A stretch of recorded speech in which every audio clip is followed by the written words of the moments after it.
Kung sakaling makaalis ako dito ng buhay, hahanapin kita ko rin.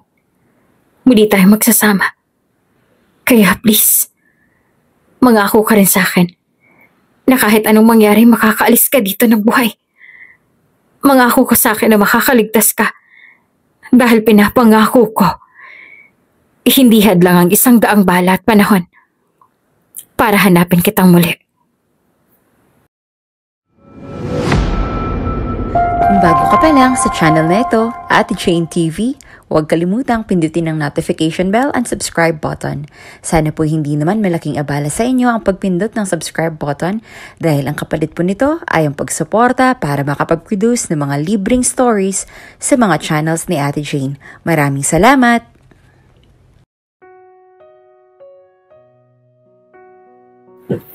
Lahat ng tao ay may kanya-kanyang mga pinaglalaban. Ang lahat ay may sariling mga paniniwala at lahat ay may nais din na mapatunayan. Hindi porket hindi na tayo marunong sumunod sa utos ng mas nakakataas ay masama na tayo mga tao.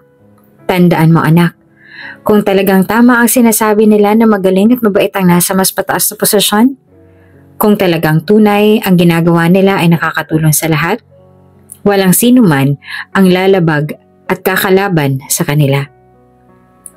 Pinagmasdan ng 10 taong gulang na si Corinne E. Chavez ang kanyang inang si Mariana. Nakatanaw ang kanyang ina sa malayo habang magkatabi sila nakaupo sa isang malaking bato.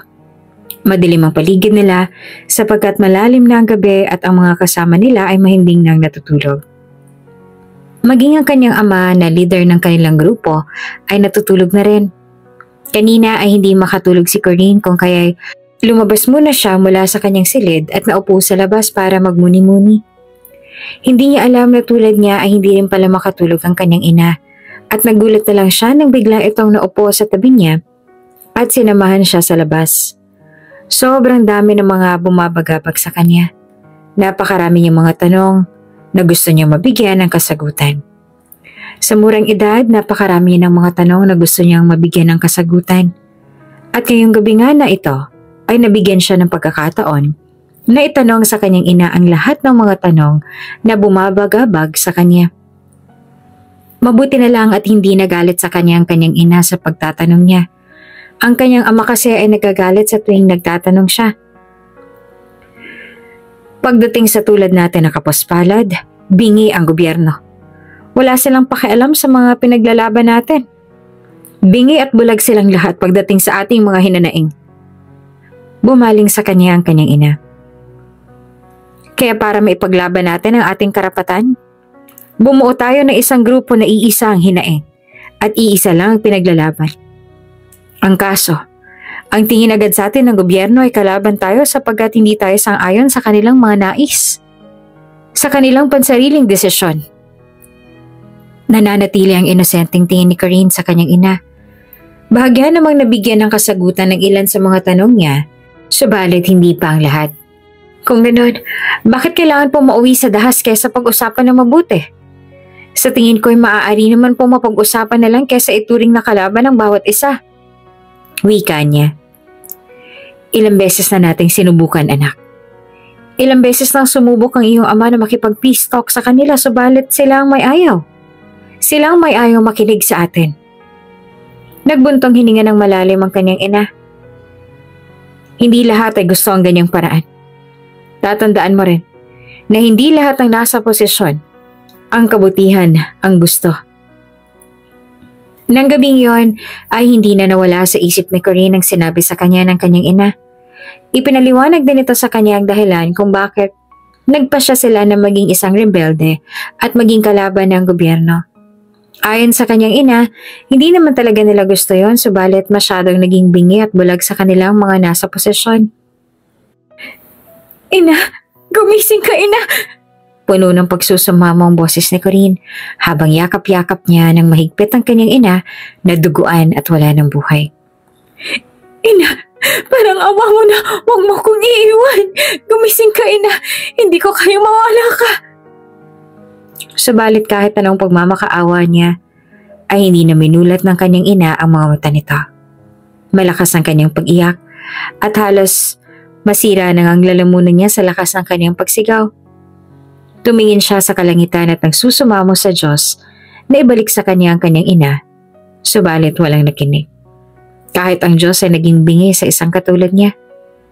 Kanina ay biglang sinugod ng mga sundalo ang kampo nila at walang awa silang pinagbabaril. Kahit na ang mga inosenteng bata ay walang awa nilang kinitilan ng buhay. Sa kasamaang palad, habang sila ay tumatakas, tinamaan ng bala ang kanyang ina. At iyon ang tumapos sa buhay nito. Nagawa ng kanyang ama na buhatin ng kanyang ina at dalhin sa mas ligtas na lugar, subalit hindi na nagawang mailigtas ang buhay.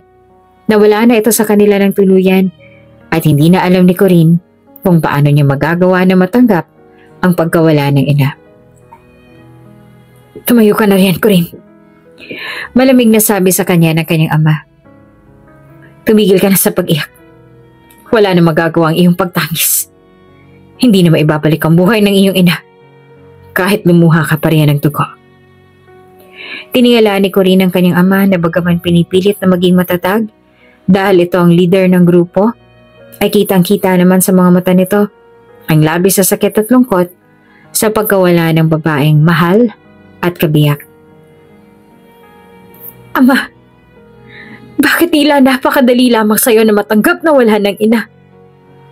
Galit at umiiyak na tanaw ni Corinne sa ama. Sapagkat wala naman ako magagawa kahit magalit ako at maglumpasay ngayon na hindi na maibabalik ang buhay ng iyong ina. Tuluyan na siyang kinuha sa atin. Nagtagis ang panga ng kanyang ama dahil sa galit. Kapag kuwan ay mariin itong napapakit upang pakalmahin ang sarili. Ang mabuti pa'y tumayo ka na riyan. Sa lalong madaling panahon, ay kailangan natin masunog ang bangkay. Nang sandaling malaman na susunugin pa lang bangkay ng kanyang ina, ay mas lalo siyang umiyak. Hindi siya lumayo sa tabi nito at niyakap niyang malamig nitong katawan. Ayaw niyang malayo dito. Kung maaari lang ay sasama rin siya dito. Masakit na nga ang pagkawala nito. Mas lalo pang madagdagan ng sakit kung makikita niyang sinusunog na ang katawan nito. Subalit kahit anong gawing pakiusap o pagmamakaawa ni Corinne sa kanyang ama, ay hindi ito nakinig. Malakas ang pag-iyak ni Corinne. Pakiramdam niya ay niyurakan ng buong pagkatao at pakiramdam niya ay nawasak ang puso niya habang pinagmamasdan niya ang malakas na pagliyab dahil tuluyan na nilang sinunog ang bangkay ng kanyang ina. At siguro nga ay wala nang masasakit pa sa pakiramdam na yun ni Corinne noong siya'y iniwan ng mag-isa dahil ilang linggo lamang mula ng pagkawala ng ina ay pinatay din ang kanyang ama. Tulad ng nangyari sa kanyang ina, ang mga kawanilang din ng gobyerno ang pumatay sa kanyang ina. Nagising si Corinne nang maramdaman na may malamig na bagay ang tumampi sa kanyang noo. Dahan-dahan niyang minulat ang kanyang mga mata at kumalabog ng malakas ang dibdib nang makita ang isang sundalo na nakadungaw sa kanya. Mabuti naman at nagising ka. Sa tingin ko ay binabangungot ka kanina. Seryoso at malalim ang boses na sabi ng sundalo. Inalis ito ang towel na nilagay nito sa noo niya at muling sinawsaw sa tubig na nasa maliit na palanggana na nasa tabi lamang din ng ulo nito. Sino ka? Nauutal niyang tanong sa lalaki. At kahit na nahihirapan ay nagawa niya makaupo. Inikot niya ang tingin niya kung nasaan siya ngayon. Nasa loob sila ng isang kubo. Ang tingin niya sa kubo na ito ay kulungan kung saan nila nilalagay ang kanilang mga bihag. Bakit ako nandito? Paano ako napunta dito? Mabilis ang tibok ng puso niya at puno ng takot ang kanyang mga mata habang nakatingin sa sundalo na tumaas ang sulok ng labi. Ako si Matthias Galvan at isa ka sa mga bihag namin. Mariin siyang napalunok at bumalik sa isip niya ang lahat bago siya napadpad dito. Nalaman ng mga sundalo kung saan sila nagtatago. Pinaulanan sila ng bala ng mga ito at pinatay ang mga kasama niya. Ang ilan ay nagawang tumakas habang ang iba naman ay nasawi at ang ilan ay naging bihag katulad niya. Hindi magawang makatakas ni Corinne dahil may nakalaban siyang isang magaling na sundalo na kung hindi siya nagkakamali ay ang kaharap niya ngayon.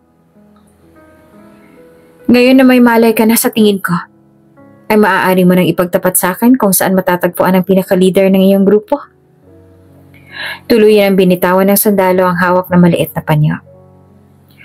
Ang sabi sa akin ng ilang mga kasama mo na binihag namin ay ikaw daw ang tanging nakakaalam kung saan siya matatagpuan.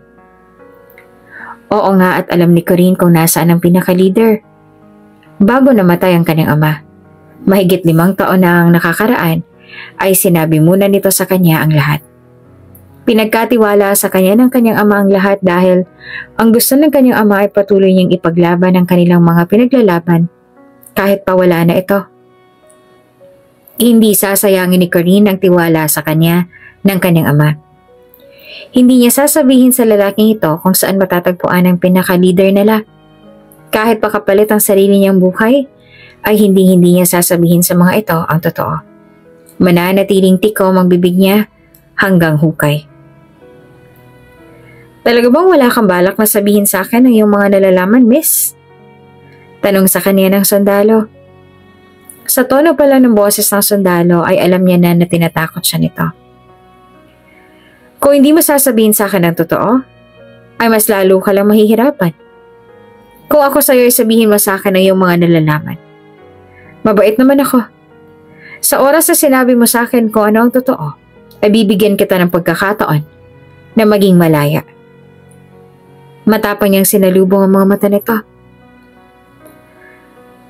Mamatay man ako, wala kang kahit anong maririnig mula sa aking bibig. Kahit ikamatay ko pa ang aking pananahimik, ililibing akong tikom ang bibig. At wala kang kahit anong maririnig mula sa akin. Madiin at matapang niyang sabi. Loyal, huh? I like that. Ngumisi ang sundalo. Tila nang aasar pa ang pangisin nito. Ngunit huwag kang magpakampante, miss. Alam kong bibigay ka rin. Kung sa tingin ng sundalo na ito ay bibigay siya at sasabihin niya kung anong mga nalalaman niya, doon ito nagkakamali. Mananatiling tikom ang bibig niya. Buo ang loob niya. Total, hindi naman siya natatakot mamatay dahil mag-isa na lang naman siya sa mundo. Wala na ang magulang niya. Sa tingin niya pa nga ay mas mabuti na lang na mamatay kesa mamuhay na mag-isa sa mundo. At pilit na ipaglaban ang mga pinaglalaban nila na hindi mo lang magawang pakinggan ang mga nasa may mataas na posisyon. Kumain ka na. Seryoso na sabi sa kanya ni Matias. Ngayon ang pangatlong araw mula nang magkamalay siya at araw-araw siyang binibisita ng sundalong si Matias para pilitin siyang sabihin kung ano-ano ang kanyang mga nalalaman. Nananatiling tikom ang bibig niya.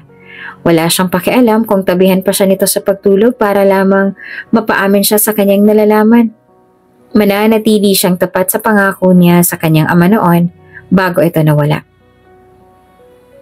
Walang lasa niyan, sabi ulit ni Matias ang mapansin ang pagdududa sa itsura niya habang nakatingin sa dala nitong pagkain para sa kanya.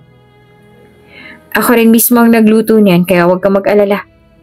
Wala pa akong kahit anong nilagay dyan. May kailangan pa ako sa'yo, kaya hindi pa kita pwedeng lasunin. May pagdududa pa rin sa kanyang itsura ngunit nagugutom na siya. Napangisi at iling na lang ang sundalo habang pinagmamasdan siyang kumain. Ramdam ni Corinne ang mga titig sa kanya ng lalaki kaya kunot noo siyang nag-angat ng tingin dito. Bakit? Masungit niyang tanong sa sundalo. Puno ng kanin ang kanyang bibig at magkasalubong ang kilay. Nakakatawa nga namang tingnan ang itsura niya ngayon. Ilang araw mo bang tiniis ang gutom mo? Natatawa pa rin tanong ni Matias. Di naman ako gutom. Pagsisinungaling niya pa. Ben, ibig sabihin yan na nagustuhan mo ang luto ko? Ano? Hindi ah. Kaagad siyang tumanggi kahit na totoo namang nagustuhan niya ang pagkakaluto nito sa tinola. Pinigilan ni Matias ang pagngiti at nagbaba na lang din siya ng tingin. Inuubos niya na ang kanyang kinakain at si Matias naman ay hindi pa rin umaalis kung saan siya nakakulong. Akala siguro nito ay sasabihin niya na kung anong mga nalalaman niya porket nagustuhan niya ang niluto nito. Over her dead body. Saan mo naman balak pumunta? Taas kilay na tanong sa kanya ni Matias nang mahuli siya nito ang nagbabalak na tumakas. Nagbuntong hininga siya ng mahalalim dahil sa inis. Nagawa niya na ngang utuin ang bantay niya kanina, na uhaw na siya kaya inakuha niya ito ng tubig para sana magkaroon siya ng chance makatakas, pero nakita pa talaga siya nitong buwisit na Matthias na to. Minsan ay napapaisip na lang siya kung ang sundalo ba na ito ay normal na tao, baka naman ay alien to na may kakayahan na makabasa ng utak ng isang tao kahit na nasa malayo. Tatakas ka? Nakangisi ang sundalo na lumapit kung nasaan siya. Nakahawak pa ito sa mahabang baril na nakasabit sa balikat nito. May suot pa itong sombrero. Mukhang kararating lang nito kung saang lupalop man ito galing. Tingin mo ba talaga ay kaya mo akong takasan, ha? Gusto ni Corinne na mapairap. Napakayabang talaga ng sundalo na ito kahit kailan. Pasalamat na lang talaga ito at gwapo ito, kaya kahit papaano ay nawawalang pagkabwisit niya sa tuwing napapatingin siya sa mukha nito. At pasasalamat na lang din ito at sa gwapo nito ay nag-aalangan siyang duraan ang pagmumukha nito. Hindi ako tatakas. Ano akala mo sa akin? Tanga. Magpapagod lang akong susubukan kong tumakas kayong alam ko namang napakarami niyo at mag-isa lang ako. Mabuti naman at alam mo. Sabi ni Matthias na hindi pa rin mawala-wala ang nakakainis na itsura na para bang ang mga mata nito ay nang-aasar din ng tingin sa kanya. Dahil sa sandaling humakbang ka ng boundary, lagpas sa 100 bala ang babaon sa katawan mo. Hindi pa kabilang ang bala na nasa baril ko. Hindi niya ito kinubo, ngunit aaminin niya na kinabahan na rin siya sa sinabi nito. Matthias appeared remarkably composed while delivering those threats, as though such actions were routine to him, his demeanor unruffled and his tone chillingly confident. Wala man lang kahit anong ibang emosyon, maliban na lang sa pagngisi nito. Oo nga, at gusto na rin ni Corinne na makasama ang magulang niya, ngunit ayaw naman niya na mahigit 100 balang babaon sa katawan niya at magiging sanhi para mamatay siya. Gusto ko lang sanang maligo. Medyo kalmado na ang tono ng boses ni Corinne. Ilang araw na rin ako rito. Nangangatin ang buong katawan ko dahil ilang araw na rin akong walang ligo. Kahit makapagsipilyo ay hindi ko malang magawa. Naaamoy ko na rin ang sarili ko. Nagbuntong hininga naman si Matthias. Okay, you can take a bath. Sasamahan kita sa ilog. May malapit na ilog dito kung saan ka pwedeng makapagtampisaw. Nag-aalangan pa siya nung una, ngunit sa huli ay pumayag na rin siya na samahan siya ni Matthias. After all, sa lahat ng mga sundalo, ay ito lang ang medyo may tiwala siya. Sa tingin niya kasi hindi gagawa ng matino ang ilang mga kasamahan ni Matthias. Bagaman sinamahan siya ni Matthias na maligo sa ilog, nakagapos pa rin ang dalawa niyang kamay sa kanyang likuran na para namang tatakbuhan niya ito. Lieutenant, saan niyo po dadali ng bihag? Tanong ng isang sundalo kay Matthias na nasa kubo at kumakain ng mapadaan sila dito. Sasamahan ko lang maligo sa ilog, gusto niya raw makapagtampisaw. Sagot naman ni Matthias. Gusto niyo bang samahan na rin namin kayo, Lieutenant? Hindi na, magbantay na lang kayo dito. Tumango pang sundalo. Sige po, Lieutenant. Kausapin niyo na lang po kami mamaya sa radyo kung may sakaling problema. Tumango lamang si Matthias at tumuloy na sila sa paglakad. Hawak-hawak siya nito sa isang braso niya at mas nauna itong naglalakad kaya parang kinakaladkad na siya. Naiinis at nasasaktan naman siya sa hawak nito sa braso niya kaya nagpatianad na lang siya sa kumag na ito. Huwag mo akong subukan na takasan, babae. Nagsalita si Matthias habang patuloy sila sa paglalakad. Si Corinne naman ay napangisi dahil sa sinabi nito. Bakit? Natatakot ka ba na matakasan talaga kita at hindi mo na ako mahuli? Nilingon siya ni Matthias tsaka tumawa. Hindi. Pinag-iisipan ko na nga kung saan parte ng katawan mo unang tatama ang bala ng baril ko eh. Sa paa siguro, no? Para hindi ka makatakbo. Saan banda ba gusto mo? Sa kaliwang paa o sa kanan? Napatahimik ulit siya dahil sa sinabi nito at nakaramdam ng inis.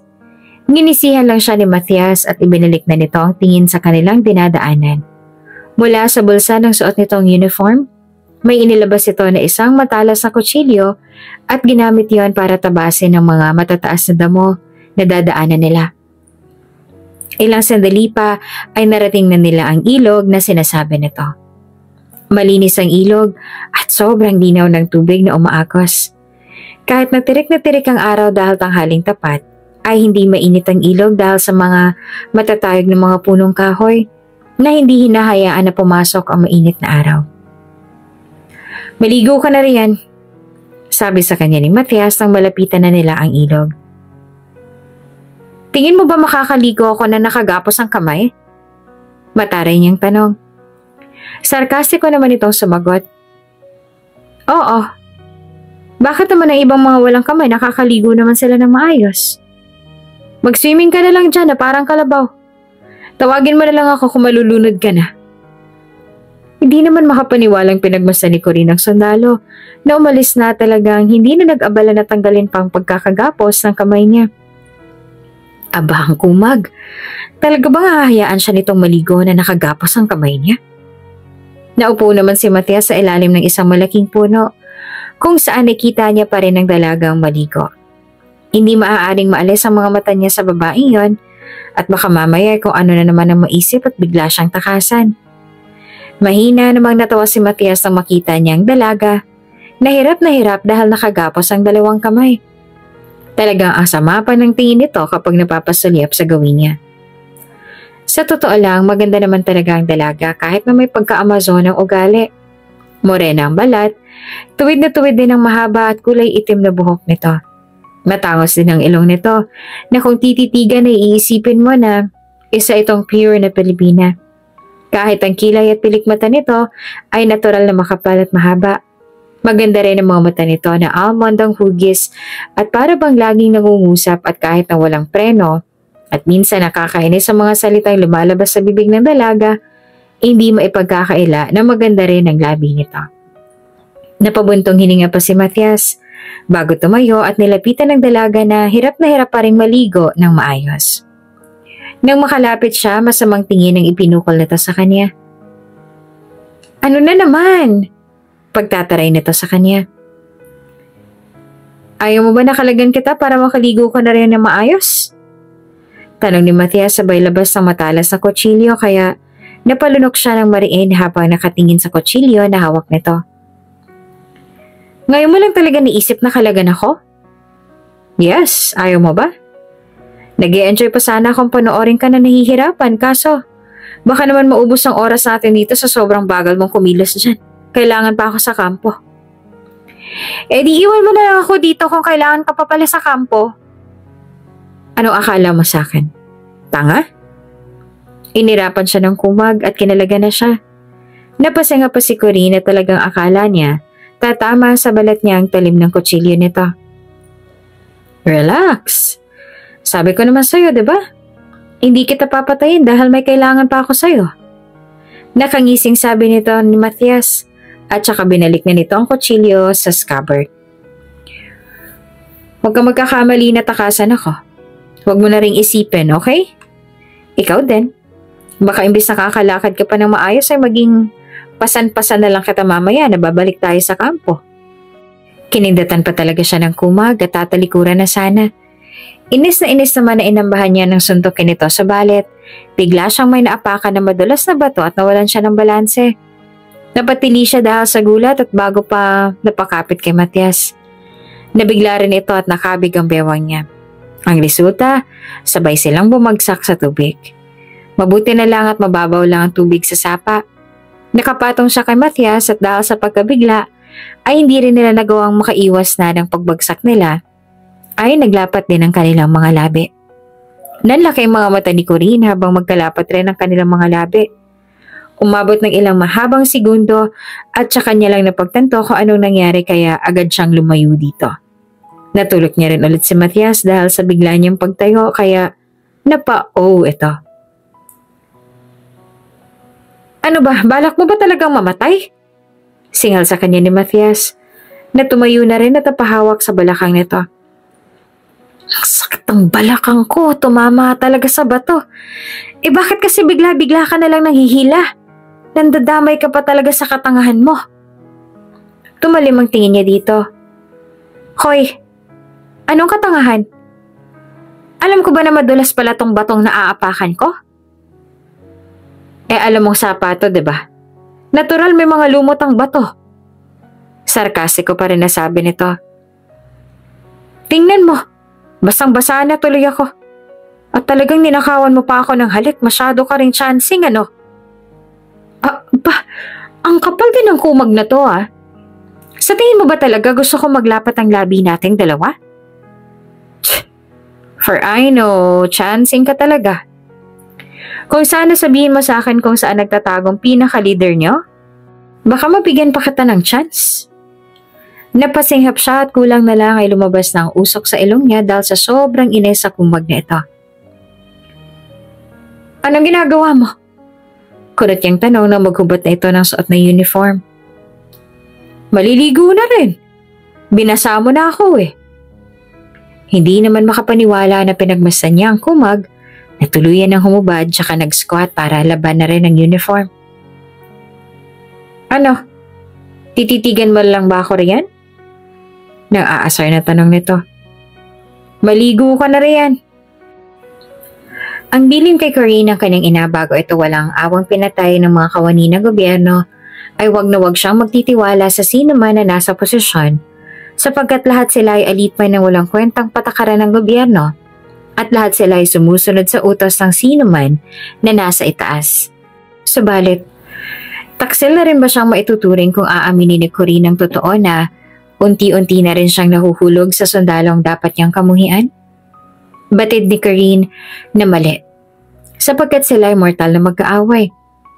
Magkaiba ang kanilang mga paniniwala at magkaiba ang kanilang mga pinaglalaban. Ganon pa man ay hindi niya pa rin napigil, hindi niya pa rin nagawang ituring na kaaway ang isang kawani ng gobyerno.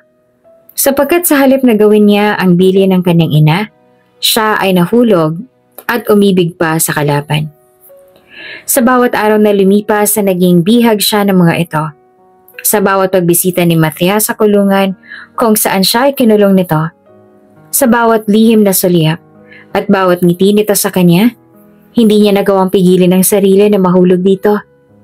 Kahit anong ingat niya at kahit anong pigil niya sa kanyang sarili, nagawa pa rin ang kumag na yon na makapasok sa buhay niya. Halos hindi nga namalayan ni Corinne na nahuhulog na pala siya sa binatang sundalo. Hindi niya alam kung kailan at kung paanong nagsimula ang lahat. Basta ay namalayan niya na lang na mahal niya na ito. At hindi niya na magawang pigilan ang sarili at ang nararamdaman niya. Siguro nga sadyang tama rin ang sinabi sa kanya ni Matthias noong minsan silang nag-uusap ng masinsinan na hindi raw ito mahirap na mahalin. Totoo nga yun. Dahil siya nga mismo na halos sinusumpa-sumpa ang mga kagaya nito ay napigilang mapaibig. Tama ako, no? Nagkakagusto ka na sa akin. Humahalakak na malakas si Matthias ngunit nananatili siyang tahimik.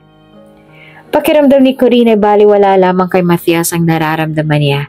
Dahil sa halip ay tinatawanan pa siya nito na para bang sinasabi na nakakaawa at nakakatawa siya dahil sa dami ng iba ay dito pa talaga siya nahulog. Sa totoo lang kahit naman si Corinne ay natatawa na rin sa sarili.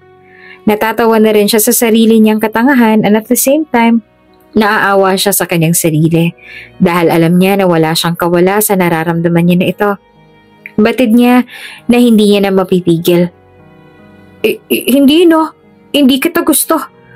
Bakit naman kita magugustuhan? Sino ka ba sa akala mo? Tangi niya, tsaka sabay iwas ng tingin. At saka kailan niyo ba ako papatayin? Napaubo-ubo pa si Matthias dahil sa biglang tanong niya iyon. Papatayin talaga? Oo. Sigurado naman ako na hindi niyo ako palalayain. Anong plano niyo? Habang buhay niyo na lang akong ikukulong dito.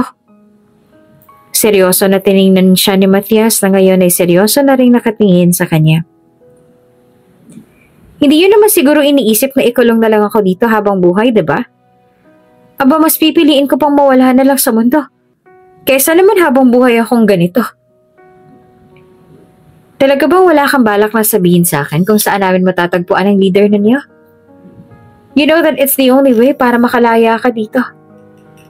Nagbuntong hininga siya ng malalim. Hindi ko rin alam kung ilang beses ko bang dapat sabihin sa'yo na hindi. At wala akong balak na sabihin ang lahat ng nalalaman ko. Wala akong balak na patayin ka kung yan ang hinihintay mong mangyari. Wala rin akong balak na ikulong ka dito habang buhay. Kung ganun, anong binabalak niyong gawin sa akin? Tiningnan siya sa mga mata ni Matthias tsaka napabuntong hining ito ng malalim. I don't know. Di ko pa alam sa ngayon. Napabuntong hininga siya ng malalim. Kung mananatili pa siya dito ng matagal, pakiramdam ni Corinne ay magiging dahilan ng pagkamatay niya ay hindi dahil sa bala kundi dahil sa labis na lungkot. Alam niya nang araw-araw ay nasasaktan siya, knowing na nagkakagusto na siya sa taong dapat ay kalaban ng tingin niya. Anong sasabihin mo, Matthias? Isang malalim at tahimik na gabi kung saan maliwanag ang sikat ng buwan nang biglang dumating si Matthias sa kulungan niya. Hindi niya alam kung anong sadya nito sa kanya, ngunit tulad niya ay hindi rin ito makatulog. Huminga ito ng malalim na para bang nag-iisip pa kung ano salita na maaari nitong sabihin. Hindi ako makatulog dahil iniisip kita. Natigilan si Corinne dahil sa sinabi nito. Ha? Sa tingin ko hindi na normal tong nararamdaman ko para sa'yo. Ibinaling ni Matthias ang tingin sa kanya. Hindi ka maalis sa isipan ko. At kahit anong gawin ko, kahit ilang beses ko nang sinabi sa sarili ko na mali at kailangan kong pigilan, ay hindi ko pa rin magawang mapigil ang aking sarili. Marahil ay umiibig na ako sa iyo, Corinne. Sa tingin ko ay masyadong malalim itong nararamdaman ko para sa iyo. Mahirap ng pigilan at itanggi. Buong akala ni Corinne ay one-sided lang ang nararamdaman niya. Ang buong akala niya ay hindi siya magagawang ibigin ng taong kalaban niya. Subalit, sino mag-aakala na habang lumilipas ang araw ay unti-unti na rin nagkakagusto sa kanya si Matthias. Sa kabila ng magkaiba nila mga pinaglalaban, ay natutunan pa rin nila kung paanong ibigin ang isa't isa. Ngunit sadyang hindi payag ang kalawakan sa ipinagbabawal nilang pag-iibigan. Dahil kahit gaano pang kalalim ang kanilang pagmamahalan, ay paghihiwalayin at paghihiwalayin pa rin sila ng mundo.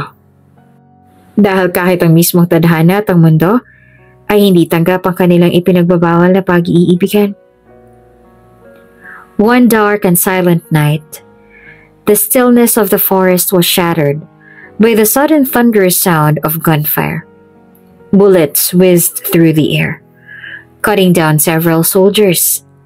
In the chaos, Corinne's loyal comrades emerged from the shadows, swiftly moving to rescue her from the imminent danger. Natagpuan niyo na ba siya? Seryoso na tanong ni Matthias sa mga tauhan niya. Nakausap niya ngayon sa isang pribadong silid ng ospital kung saan siya nakakonfine.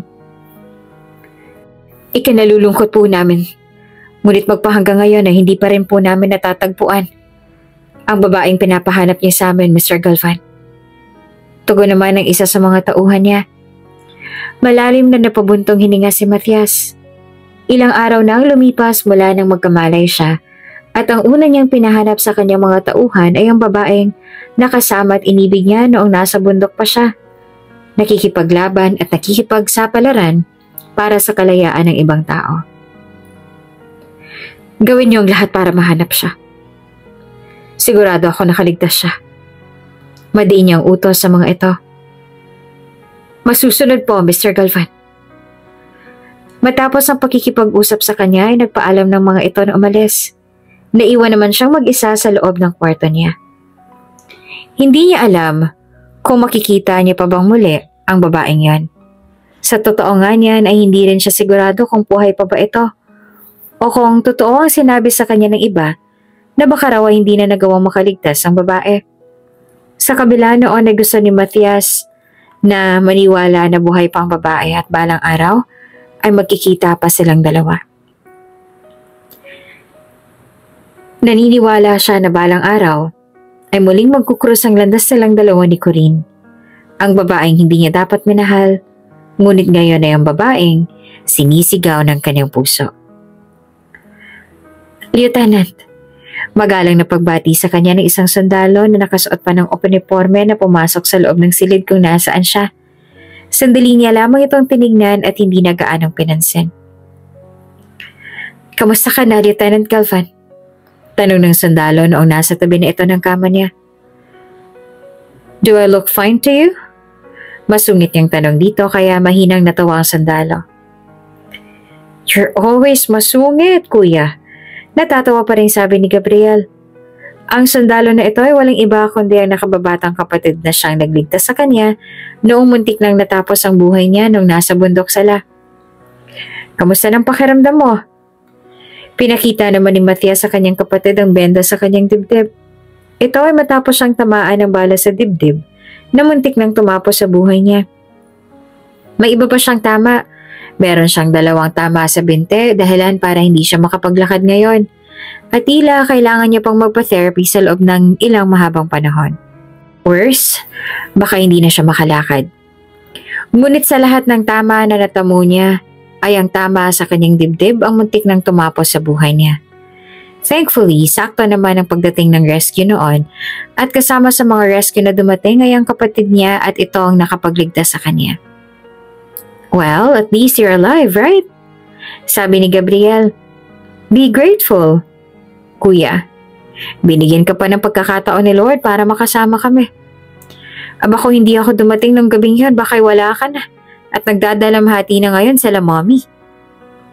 Yeah, thank you. Sarcastic pang pagkasabi niya nun. To be honest, nung nasa bundok siya at nasa gitna ng digmaan, ang akala ni Matias ay iyon na rin ang magiging katapusan niya. Utang niya sa kanyang kapatid ang buhay niya ngayon, ngunit si Matias ang tipo ng tao na hindi talaga showy sa affection niya kaya hindi niya sasabihin o ipapakita sa kapatid niya kung gaano siyang ka-grateful sa katapangan at kabayanihan nito. Noong nasa bundok pa sila, lahat sila hindi inaasahan ng pagsugod sa kanila ng mga kalaban. Kung kaya lahat sila ay hindi nakapaghanda. Iyon din ang dahilan kung bakit marami sa mga kasamahan niyang nawala at kung bakit marami ang mga may malalang tama katulad niya. Hindi naman alam ni Matias kung ilan sa team niya ang nawala at kung ilan ang mapalad na nakaligtas, ngunit kung maaari lang sana gusto niya lahat ng miyembro ng team niya ay makaligtas dahil batid niya na lahat sila ay may mga sariling pamilya at nag-aantay sa kanilang pag-uwi. Ngunit sa nangyari sa kanila, masasabi niya na swerte na lang kung maraming mga nakaligtas. By the way, kuya, patuloy pa rin bang paghahanap mo sa babae na yon? Alam din ng kapatid niya na may pinapahanap siyang babae. Hindi naman sumagot si Matias. Ngunit alam naman agad ni Gabriel kung ano ang sagot niya. Bakit pa hanggang ngayon ay patuloy mo pa rin na hinahanap ang babaeng yon? Ilang ulit ba namin dapat sabihin sa'yo na hindi ka maaaring umibig sa babae na yon sapagkat kalaban natin sila? Mortal na kalaban sila ng ating gobyerno. Seryoso na sabi ni Gabriel at nagbuntong hininga ng malalim. Alam mo kuya, wala namang problema sa akin kung sa ibang babae ka umibig eh. I will support you kasi matanda ka na rin naman. At katulad nga na madalas sabihin sa'yo nila mommy, kailangan mo na mag-settle down. Pero kasi kuya, kalaban ang napili mong ibigin eh.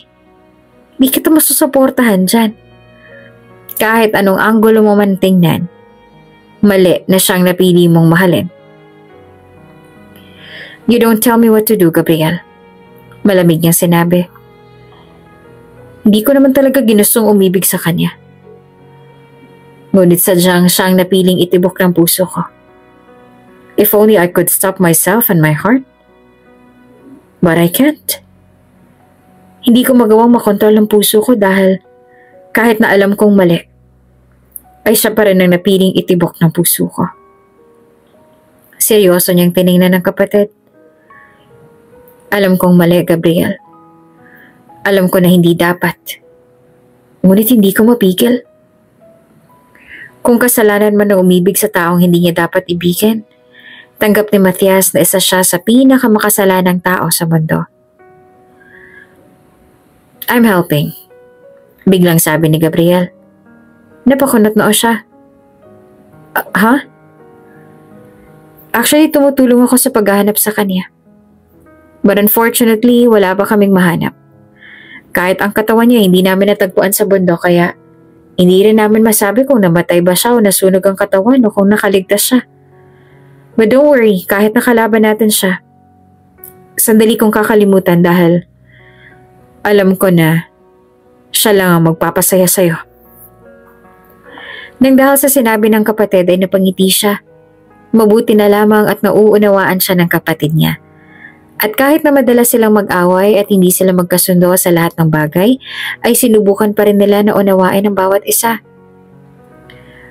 Maraming salamat, Gab.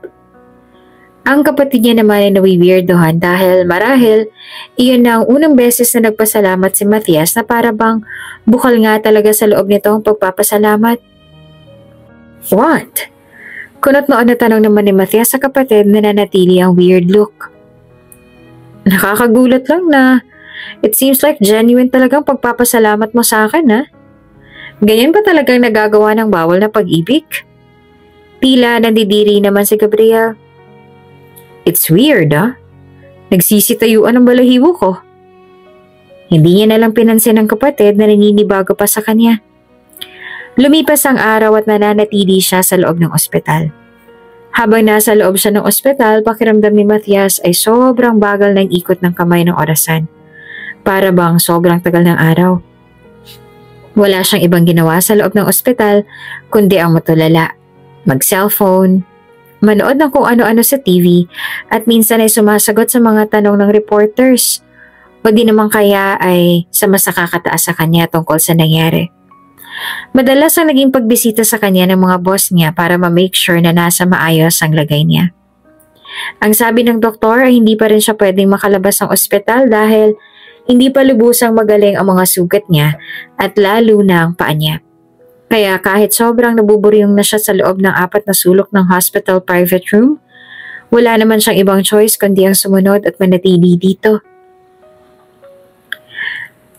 Anong problema, Gabriel?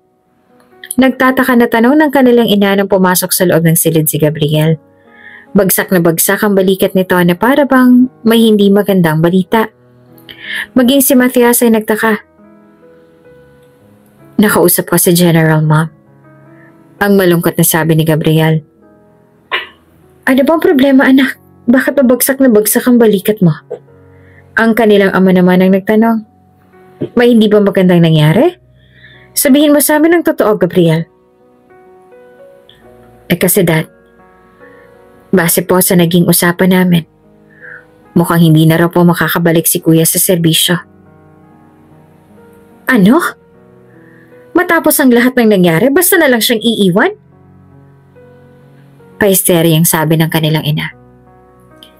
Ayaw na naman daw po nila na mawala si Kuya sa serbisyo dahil isa daw siya sa pinakamagaling na sundalo. At gustong-gusto rin nila ang pagiging tapat ni Kuya, subalit masyado pong malala ang mga naging tama niya. Mas lalo lang po na malalagay sa panganib ang buhay ni Kuya kung hahayaan po nilang bumalik siya sa serbisyo. Tsaka ayon pa po sa doktor ni Kuya, ay maaaring hindi na raw po siya makalakad muli. Mariin na napapikit naman si Matthias. Napalunok din siya ng mariin habang nakikinig sa paliwanag ng kapatid niya. Inaasahan niya nang mangyayari ito. Alam niyang darating ang araw at mawawala siya sa serbisyo. At kahit hindi niya man gustuhin na mawala, ay wala siyang ibang magagawa kundi ang tanggapin kung ano man ang pasya ng nakakataas. How can they do that to your brother? Frustrated na sabi ng kanilang ina. It's okay, Mom. Kalmanteng sabi naman ni Matthias sa bagaman malungkot ay nagawa pa rin ngumiti para hindi na mag-alala sa kanya ang mga magulang.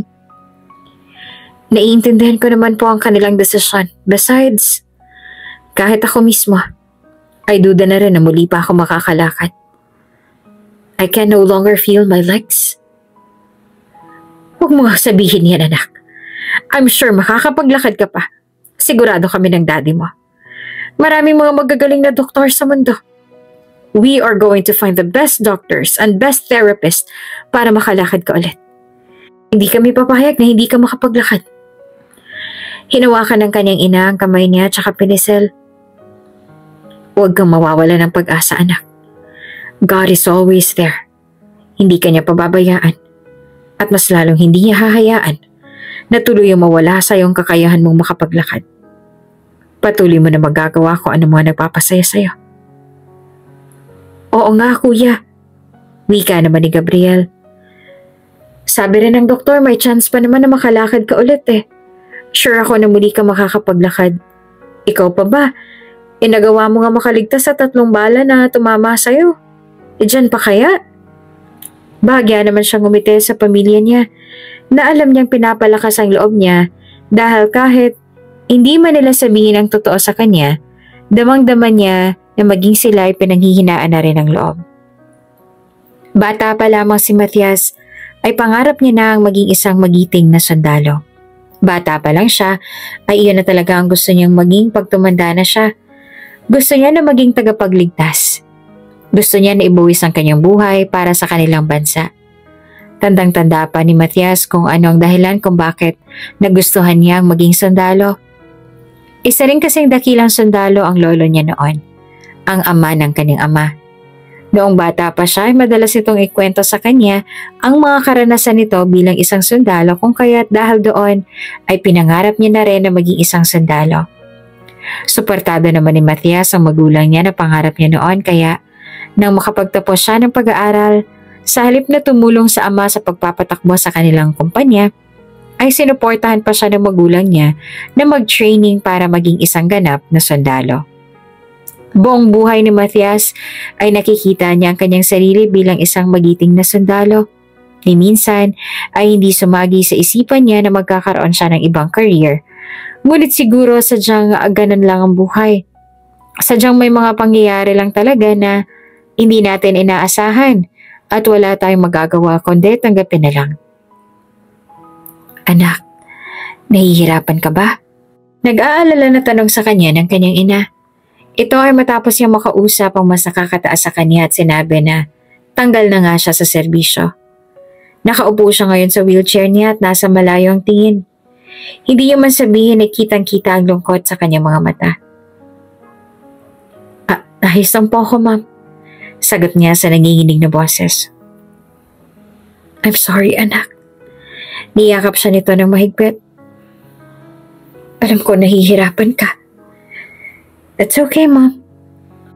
I have accepted the fact that there are things that we really can't control. Sabi niya tinagod ang likod ng kanyang ina na naiiyak para sa kanya. Matapos niyang tuluyang mawala sa serbisyo, kailangan ni Matias na lumipad patungo sa ibang bansa upang doon magpagaling. At tulad nga ng inaasahan, mukhang mahihirapan nga si Matias sa paa niya. Ang mas ikinakakatakot pa nila ay baka hindi na siya makapaglakad muli dahil sobrang lala talaga ng tama sa kanyang paa. Ganun pa man ay sinikap ni Matias na gumaling. Hindi niya hahayaan na mawala rin sa kanya maging ang ability niya makapaglakad. At kahit nasa malayo, hindi pinatigil ni Matias ang pagpapahanap niya kay Corinne. Inutusan niya pa ang kapatid niyang si Gabriel na gawin ang lahat. Mahanap lang si Corinne. Lumipas ang mga araw, linggo at buwan, hindi pa rin tumitigil si Matias sa pagpapahanap sa babae. Dahil alam niya na balang araw, ay muling magkukos ang landas silang dalawa. Kuya! Nilingon ni Matias ang kapatid niyang si Gabriel na tumawag sa kanya. Nandito siya ngayon sa balkonahe at kanina niya pang pinagmamasta ng paglubog ng araw. Magdadalawang buwan na siya dito sa States at ngayon niya lang ulit nakita ang kapatid niya. Mula kasi nang umalis siya sa Pilipinas at nagtungo sa States para magpagamot, ay ngayon lang ulit nagkaroon ng bakasyon si Gabriel kung kaya hindi rin siya nito madalaw-dalaw noon. Masaya rin si Matias na makita ang kapatid niya. Kamusta ka na, kuya? Masayang tanong ni Gabriel at imakap pa ito sa kanya. I'm getting better. Sagot naman ni Matias na may munting ngiti sa labi. Sa ngayon ay nakasaklay na lang siya. Sa awa ng Diyos ay mukhang makakapaglakad pa ulit siya ng maayos. Tiningnan ni Gabriel ang mga paa niya. Anong sabi ng doktor? Makakapaglakad ka pa ba raw ulit ng normal? Kung patuloy daw ako magte-therapy, maaaring makapaglakad ulit ako ng maayos. Ngunit hindi na tulad ng dati. May bakal na kasi silang nilagay sa paa ko. He explained and Gabriel nodded. Mas okay na rin yun kaysa naman hindi ka na makalakad ng tuluyan. Mas lalo ka mahihirapan kung hindi ka makakapaglakad. Yeah. Siya nga pala kuya. Tungkol doon sa babae na pinapahanap mo sa amin? Anong balita sa kanya? Natagpuan niyo na ba siya? Hindi pa kuya eh. Kulang na lang ay halugugin ko ng buong Pilipinas para lang mahanap siya. Ngunit sadyang hindi namin siya matagpuan. Nalungkot naman si Matias sa sinabi ni Gabriel. Umaasa kasi siya na matatagpuan na ang matagal niya nang hinahanap. Kuya, ayoko man sanang sabihin sa'yo to pero tuloy pa rin ba? Tuloy pa rin bang pagpapahanap mo sa kanya? Oo, hanggat hindi ko siya nakikita. At hanggat hindi ako nakakasigurado na namatay nga siya nung araw na yan. Hanggang sa wala pang patunay, aasa ako na buhay pa siya. Ngunit hanggang kailan ba siya dapat na umasa? Hanggang kailan niya ba dapat na panghahawakan ang paniniwala niya na muli silang magkikita ni Corinne? May pag-asa pa ba kaya na muli silang magkita? Kahit si Matias ay hindi na mabigyan ng sagot ang kanyang tanong na iyon dahil tila mukhang malabo na. Tila nga pinagkaitan na siya ng mundo na muling makapiling ang babaeng minahal niya. Ilang mahabang taon na ang nagdaan. Halos araw-araw ay patuloy siyang umaasa na muli niyang matatagpuan ang babaeng mahal niya. Subalit dumating na rin sa punto na nawawala na siya ng pag-asa. Sir, mukhang marami na naman pong mga taga-media ang nag-aantay sa inyo sa airport. Seryoso na sabi kay Matias ang sekretary niyang si Jillian. Paano nila nalaman na ganitong oras ang arrival ko? Hindi rin po namin alam, sir. Hanggang ngayon ay wala pa pong update sa akin ang inutusan kong alamin kung paano nila nalaman na ngayong araw at oras ang pagdating niya sa bansa. Napabuntong hininga siya ng malalim dahil sa sinabi ng sekretary niya. Matapos ang mahigit 2 taon, ngayon na ulit siya bumalik ng bansa dahil may mga mahalagang bagay siyang kailangang asikasuhin. Marami naman pala mga reporters ang nakaabang sa pagdating niya. It was because of the dating rumor. Ang akala nila ay tunay na kumakalat na rumor na in a relationship siya sa isang sikat na international model. Isa na ngayong CEO si Matias. Matapos ang lahat ng nangyari sa kanya, ay tuluyan na nga na hindi siya nakabalik sa serbisyo. Kung kaya ay pumayag na lang siya na mag-take over sa kanilang business. Ngayon, isa na siya sa kilalang sikat at successful na businessman. Ang kaso, kasabay nun, ay samot-saring mga issue na involve siya. Maraming mga kumakalat na balita na in a relationship siya sa mga kilalang models, which is hindi naman totoo.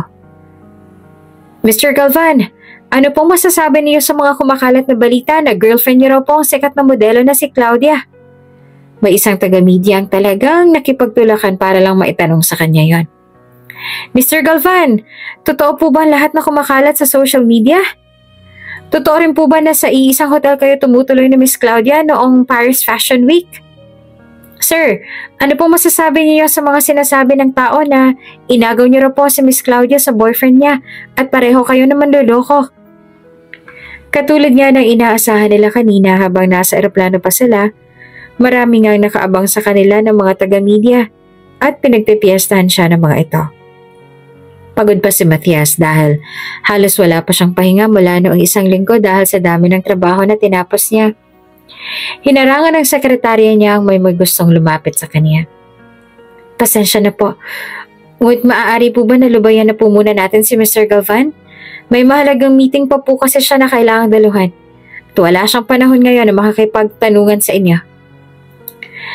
Nais lamang po namin na marinig kung ano masasabi ni Mr. Galvan sa lahat ng mga kumakalat na balita, sabi ng isang reporter. Oo nga, gusto rin namin malaman kung totoo ba ang sinasabi nila. Ikaw ang sponsor ni Miss Claudia kaya patuloy pa rin na namamayagpag ang karir niya. Mariin na napapikit naman si Matias. Kumikirot ang ulo niya at ang gusto niya na lang na mangyari ngayon ay ang makauwi na para makabawi ng tulog dahil mamayang hapon ay may meeting na naman siya. It's not true. The rumors are not true. I am not dating Claudia Vicente. She's just one of our company's models. Claudia is incredibly talented and dedicated to her work, and our relationship is strictly professional. Seryosong sabi ni Matias. Para matapos ang lahat ng ito ay nagsalita na siya. After all, ayaw niya na dahil sa walang katotohanan na rumors ay makasira siya ng career, lalo pat aware din siya kung ano-ano mga sinasabi ng ibang mga tao kay Claudia. I was about to release a statement about this, but I got so busy with an important project that I couldn't do it sooner. I deeply regret any confusion or inconvenience caused by my delay. I have no intention of ruining her career. Claudia deserves every bit of success she's worked so hard for. It was never my intention to start these rumors, and I have no plans or desire to be in this situation. Habang nagpapaliwanag siya, ay walang nakapansin sa isang batang lalaki na tumatakbo na animoy may hinahabol kaya gano'n na lang ang pagkabigla ng lahat nang bumangga kay Matias ang batang lalaki. Sa lakas ng pagkakabangga ng bata kay Matias, ay napaupo ito sa sahig habang nakahawak sa noon niya na siya rin tumama sa kanya. Nagulat din at tiningnan ni Matias ang batang lalaki. Sorry po, uling sabi ng isang batang lalaki na bumangga sa kanya. Halata sa boses nito ang takot at naluluha pa ang mga mata na nakatingin sa kanya. Nakakunot naman ang noon ni Matias habang nakatingin sa batang lalaki. Hindi niya mawari kung nagkita na ba sila noon, ngunit nagsasabi sa kanya na nakita niya na ang batang ito noon. Pakiramdam kasi ni Matias sa mga sandaling yon ay sobrang familiar nito sa kanya. Ilang segundo ang lumipas at saka lamang napagtanto ni Matias na nakatitig siya sa bata na ngayon ay mas lalo pang natakot ang itsura. It's okay. Nilapitan niya naman ang batang lalaki at inilahad ang kamay sa harapan nito para tulungan ito makatayo. Come on, stand up. Nag-alangan man ay tinanggap ng bata ang kamay niya at tumayo na ito. Pasensya na po talaga kayo, sir. Nauutal pa rin na sabi ng bata na mababakas pa rin sa mukha ang takot.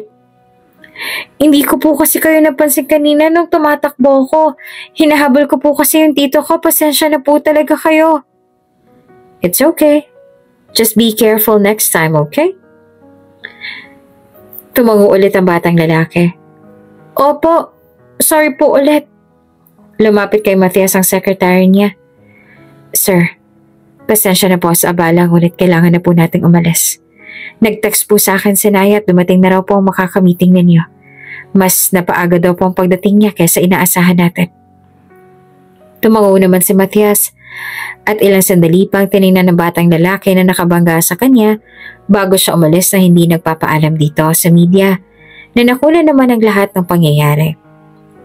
Kung ang ganap na yun ay baliwala lamang para kay Matias, para sa ibang mga nakakita ay hindi iyan basta baliwala lang sapagkat lahat sila ay nagulantang sa naganap dahil paano ang dalawang tao na hindi naman magkaano-ano ay sobrang magkamukha.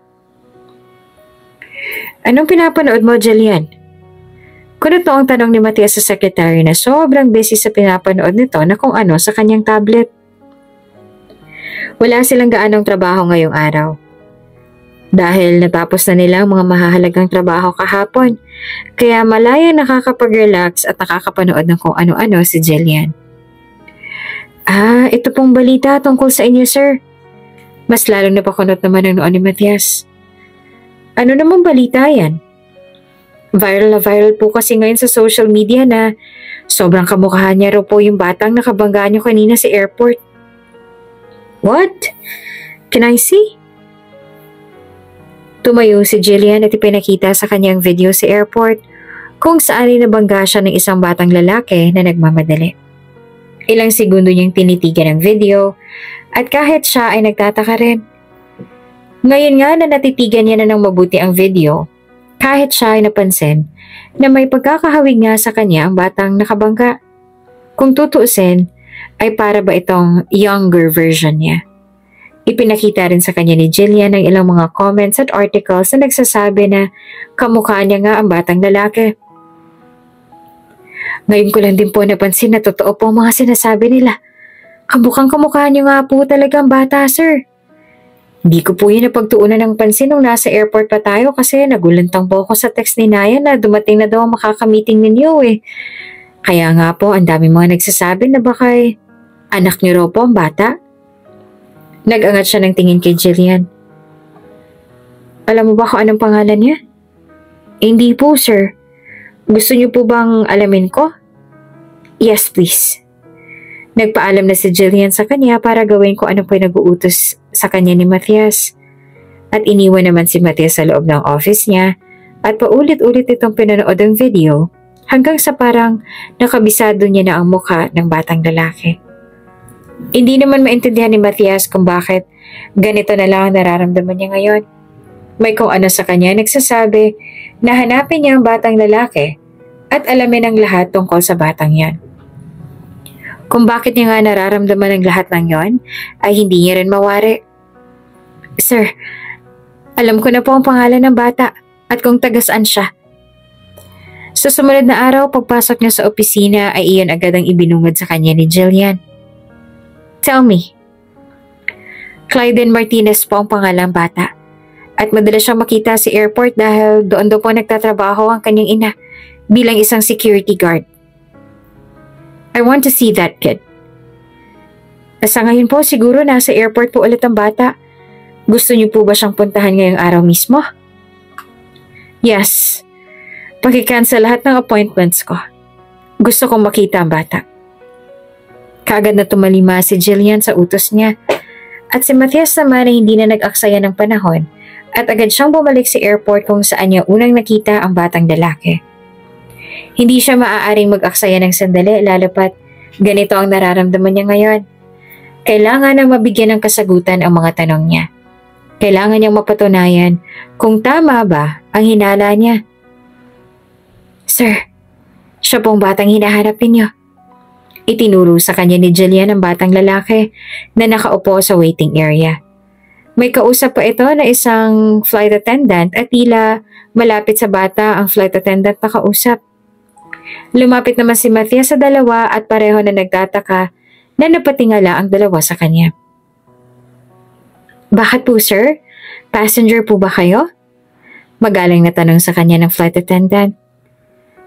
No, gusto ko lang sana na makausap ang bata. Sagot niya.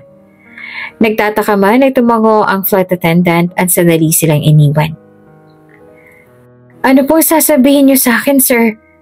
Tanong sa kanya ng bata na bakas ang takot sa itsura. Yumuko naman si Matthias para makapantay niya ang height ng bata. Ikaw si Clyden, tama ba? Tumango ito. Opo, ako nga po yon. At kayo rin po yung lalaki na nakabangga ko noong isang araw. Ano pong kailangan niyo sa akin, sir?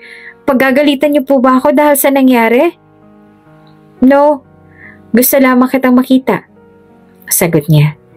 Iniabot niya ang ulo nito at ginulo ang itim nitong buhok. Hindi niya maintindihan kung bakit ganito na lang ang nararamdaman niya ngayon. Habang nakatingin siya sa bata, ay pansin niya naman ang malaki nitong pagkakahawig sa kanya. Ngunit kung tititigan ng mabuti, makikita rin ang pagkakahawig nito kay Corinne, sa babaeng matagal niya nang hinahanap.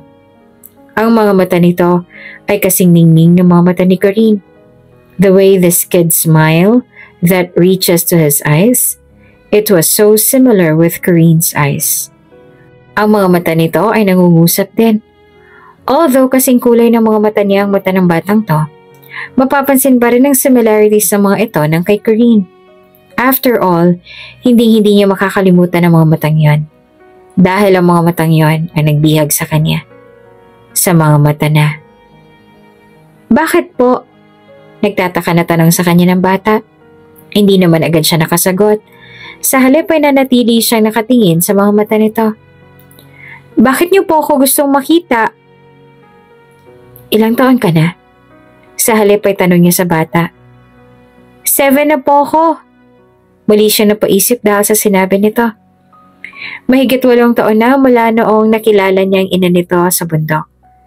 Habang magkasama pa sila ni Corinne sa bundok, aaminin niyang may nangyari rin sa kanila. Mas napadalas iyon nung nagkaaminan na sila ng nararamdaman. Pero hindi rin iyon nagtagal dahil nangyari ang gulo na dahilan kung kaya nagkahiwalay sila. Kung sakaling tama man ang hinala niya noon na ang batang ito ay bunga ng pag-iibigan nila noon ni Corinne, at kung sakali man na nagkaroon nga ng bunga ang pag-iibigan nila, sakto ang edad ng batang ito. Maaaring 7 taong gulang na rin ang bata kung sakali mang may nabuo sa pag-iibigan nilang dalawa ni Corinne noon. Nandito ba ngayon ang iyong ina? Sino kasama mo dito? Tanong niya ulit sa bata na mabagal naman na tumango-tango sa kanya. Opo, security guard po dito ang aking mama. Ang flight attendant naman po na kausap mo kanina ay ang kaibigan po ng aking mama. Ninang ko po siya. Paliwanag ni Clyde. Maaari mo ba akong dalhin sa kanya? Opo. Sinundan niya ang bata na dinala siya kung saan nagbabantay ang ina nito. Mula pa lamang sa malayo ay bumilis na kaagad ang tibok ng puso ni Matthias at tila ba natigil siya sa paghinga. Mama! Malakas na pagtawag ni Clyde sa isang babaeng security guard na lumingon sa kanila at napangiti nang makita ang anak. Mabilis naman na tumakbo si Clyde palapit sa ina at animoy hirap naman si Matthias na ihakbang ang kanyang mga paa. Naninikip ang dibdib at halos hirap ng huminga. Clyden, saan ka na naman ba galing? Tanong ng security guard sa anak nito na makalapit. Tingnan mo, pawis na pawis ka na, oh. Sabi ko naman sa'yo huwag kang lalayo sa akin dahil baka mawala ka pa. At kahit pa kabisado mo na dito, hindi ka pa rin dapat lumalayo sa akin. Kasama ko po si Ninang Sofia kanina, Mama. At saka may kasama po pala ako. Tumingala kay Matthias ang ina ni Clyden at nakita niya kung paano itong natigilan. Bahagya namang nanubig ang mga mata nito sa sandaling masilayan siya. Ang babaeng matagal niya nang hinahanap, ang babaeng mahal niya, ay nasa harapan niya na ngayon. Gusto niya raw po kayo makausap, Mama, sabi ni Clyden. Noong mga sandaling yon ay pareho silang hindi makakilos at nagkatinginan lamang sa isa't isa. Sa mga sandaling yon ay para bang gusto ni Matthias na hakbangin ang pagitan nilang dalawa at yakapin niya ito ng mahigpit. Corinne, nauutal na sambit ni Matthias sa pangalan nito. Sino po si Corinne, Mama? Nagtatakang tanong naman ni Clyden sa ina. Umayos naman ng tayo si Corinne tsaka napatikim. Nagtataka naman si Matthias dahil alam niyang hindi siya maaaring magkamali. Alam niya na ang babaeng ito ay walang iba, kundi ang babaeng matagal niya nang hinahanap. Alam at ramdam ni Matthias na ang babaeng kaharap niya ngayon ay si Corinne, ang babaeng mahal niya. Mama, kilala niyo po ba siya? Sabi niya po ay gusto niya raw po kayo makausap. Wika ni Clyden sa ina. Siya nga po pala si Sir Matthias. Siya po sinasabi ko sa inyo na nakabangga ako kahapon. Makikita sa mga mata ng ina ni Clyden ang pag-aalangan. Batid ni Matthias na naaalala siya nito. Ngunit bakit may pag-aalangan sa mga mata nito na para bang nais siya nitong itanggi at sabihin na hindi siya nito naaalala. Natalie! Sabay silang napatingin sa isang lalaking kumakaway sa mag-ina. Base pa lang sa uniforme na lalaki ay isa itong piloto. Nang sandali namang makita ni Clyden ang lalaki, napatalo nito sa tuwa. Yay! Tito Sean! Masayang sigaw ni Clyden at saka tumakbo na mabilis palapit sa lalaki. Nang makalapit naman si Clyden ay niyakap at binuhat pa ito ng piloto. Nakatingin lamang si Matthias sa dalawang tiningnan niya si Corinne yumuko at iniwas ang tingin sa kanya. Ibinalik ni Matthias ang tingin sa anak ni Corinne at sa lalaki na naglalakad palapit. Naninikip ang dibdib niya habang nakatingin sa kanila. Posible nga ba na ang lalaking yon ay ang ama ni Clyden at nagkamali lamang siya ng akala na siyang ama ng bata? Sumagi sa isipan niya ang mga tanong na ito. Naikuyom naman ni Matthias ang kamao niya sa gilid. Siya lang ba talaga ang umasa? Siya lang ba talaga ang nagantay? Ang pagmamahal niya nga lang ba talaga ang nanatili? Ang pagmamahal ba nito sa kanya ay naglaho na? Sean! Sambit ni Corinne sa pangalan ng lalaki na makalapit na ito sa kanila. Buhat pa rin ito si Clyden na halos ayaw nang bumitaw sa nagngangalang Sean. Hindi ko naman alam na ngayong araw pa lang balik mo. Ang akala ko ay sa susunod na linggo ka pa babalik ng bansa.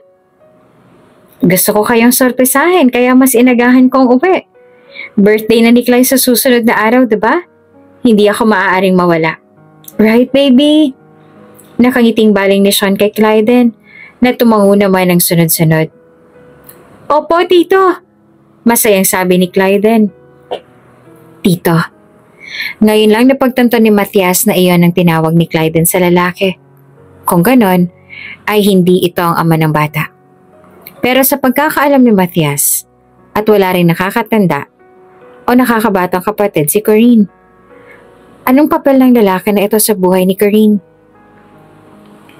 Sino siya, Natalie? Nagtataka na tanong ni Sean kay Corinne na si Matthias ang tinutukoy. Siya? Si Matthias.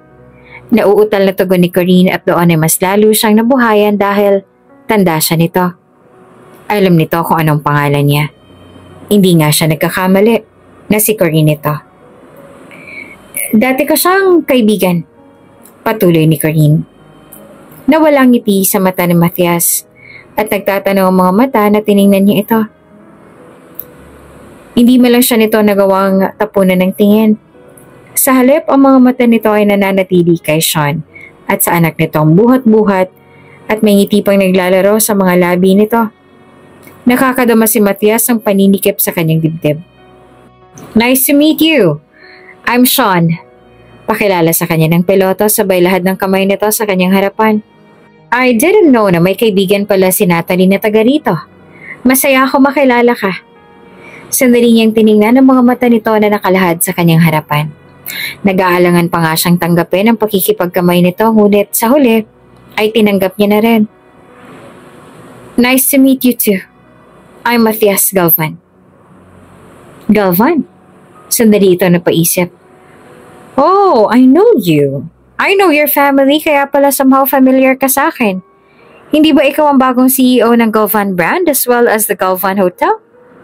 Tumango naman si Matthias. Yes, ako nga. Ikinagagalak kong makilala ka, Mr. Galvan. Ngumiti ulit sa kanya si Sean at binalingan ng tingin si Corinne. Nananatili lang na tahimik at para bang ayaw man lang tapunan ng tingin si Matthias. Nat, tapos na ang duty mo, diba? Mababa ang tono ng boses ni Sean na nagtanong kay Corinne. Hindi pa, may 30 minutes pa bago mag-end ang duty ko. Then we'll wait for you para sabay na tayo mag-lunch. Gusto mo bang sumabay ako sa inyo ng mama mo na mag-lunch, baby Clyde? Malambing na sabi naman ni Sean sa anak ni Corinne na sunod-sunod naman ang pagtango at halata sa mga mata ang labis sa saya. Napakadaming tanong ni Matthias na gusto niyang mabigyan ng kasagutan ngunit ang lahat ng iyon ay hindi niya pa maaaring itanong sa ngayon. Nasa oras pa ng trabaho si Corinne at nandito pa ang anak nito.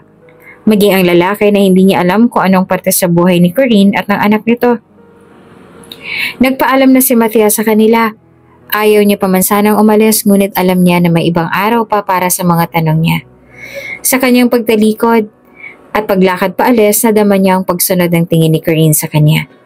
Ngunit noong muli niya itong lingunin, ay umiwas din ito kaagad. Sir, uuwi na ba tayo? Tanong ni Jillian na lumapit sa tabi niya. Yes.